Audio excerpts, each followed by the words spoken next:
So, welcome to Andy Lismore. Just thought I'd run a few things past you, Andy, in relation to the final, the Star Sports English Puppy Derby final. What have you made of the competition so far? Weather aside, it's been pretty good. Also, a few setbacks with the fog in the first round there, but listen, it's been great. It was a great take up, and some very nice grounds on display. And say the six that they're going to go to traps tomorrow. There's a lot of big race wins in 2021 ahead of them, I reckon. It's a nice sextet. Yeah, and so there was a little bit of criticism about the heats, and I spoke to Patrick Janssens, and he was quite angry about it. He said, "What on earth is anybody moaning? They did the best that they could. That they, everything. Tried to push it through. Realised it wasn't possible on that first Sunday, and then just had to adapt. But I don't know. There seems to be a little of an element of people like to have a dig at Toaster, and some of them are journalists." Yeah, I know. But listen, we can only do our best in any walk of life. And the weather forecast said it was going to clear. At certain times, it did clear. But it was getting to the point it was dangerous. But basically, by the time, even those last couple of heats were very borderline. It was fine-ish when we were loading. Certainly more than raceable. And as they were loading, the conditions come in again, and you think, well, crikey, if we've got any worse than this, we had to call it in the end. Everyone was there. We tried to get through it that first round. We couldn't, but to be fair, there weren't too many moans and groans, and everyone was sporting enough to come back and give it a go a couple of days later. So, we got there in the end, but say apologies to those that were affected in that first round. But ultimately, we tried our best. Yeah, definitely so. Okay, let's on a more positive note. Now, one of the things that occurs to me, a couple of things that occurs to me. First of all, we've got 3 railers and 3 middles. And the other thing that struck me, and it's something else that we've been kind of quite victim to this late autumn stroke winter following COVID, is the lack of experience of so many dogs in these finals. I had a quick tally up, and even including all the Irish form, I think there's only 31 races between all 6, and the most any runner has in the race is 6, and the most races any dog has is 4. So they are a very inexperienced group for a competition that's kind of quite so highbrow, aren't they? Yeah, and even from the first round to the semis, there were several dogs in there that have improved, chunks. You look at Surprise in the first round, 29.86, and then he's bombed out again, 29.62.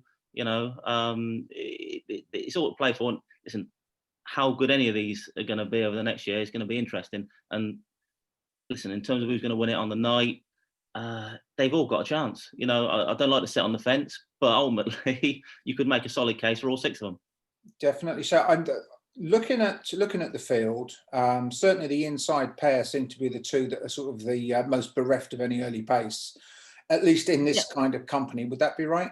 Although Ballydor Race, to be fair, in the first round it was a 4:20 26 split. Didn't break perhaps away in the second, but if he's got trapping boots on, then it could be game on. It's a very trappy race, to be fair. I just get the feeling whoever pings will ultimately win. I know, listen, maybe it'll play into the pause of 2 dogs. The machine, he certainly stayed on well in the semis, didn't he? He came from nowhere. He's a half brother to Antigua Fire, isn't he? And you can kind of see the family resemblance in there. Yeah. Oh yeah. I mean, how he qualified, I don't know. I'm so glad for Brendan Matthews that he did. With all the hassle of the first round and getting to the ferries and the travelling. I'm so glad he's in there. And listen, okay, fair enough, he might be playing catch up, but you can't rule him out. No, you suspect that he's going to be one of those dogs that come the end of next year we'll be talking about for Ledgers and those kind of events. Who do you see leading? As I said, I'm no way being disparaging about Ballydor Razor, but certainly I thought, given his breeding, again, I mean, he's certainly bred to get a good 600 yards, isn't he? I mean, who do you see leading in here? Cold as ice again, didn't trap as well perhaps in the semis as he did in the trial stakes and the first round, but you get the impression he's the real deal, this dog, and I think he did enough in those first couple of looks at Toaster for me to think that yes, he's the one they've got to beat. I just worry a bit with the 2 Patrick Janssen runners, whether Puff the Magic Dragon, Puff the Tiger, is slightly wider than the Patrick Janssen runner. It's got to worry they might collide slightly on the run up. I hope they don't. Yeah.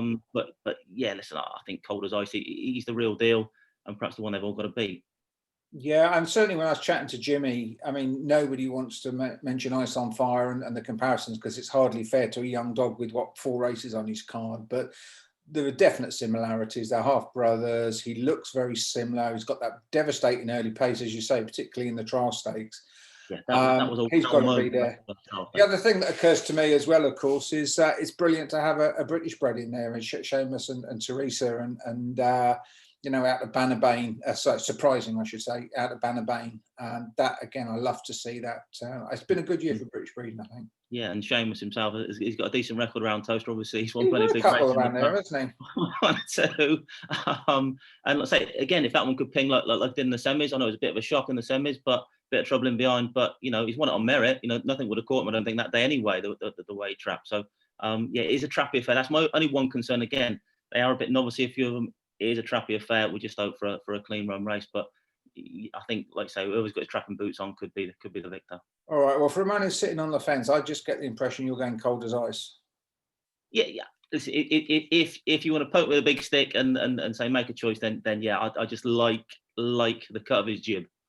Definitely so. Well, thanks for joining me, mate. Really appreciate it. No Looking problem. forward to tomorrow. We'll see you soon. Merry Christmas. Thank you, mate.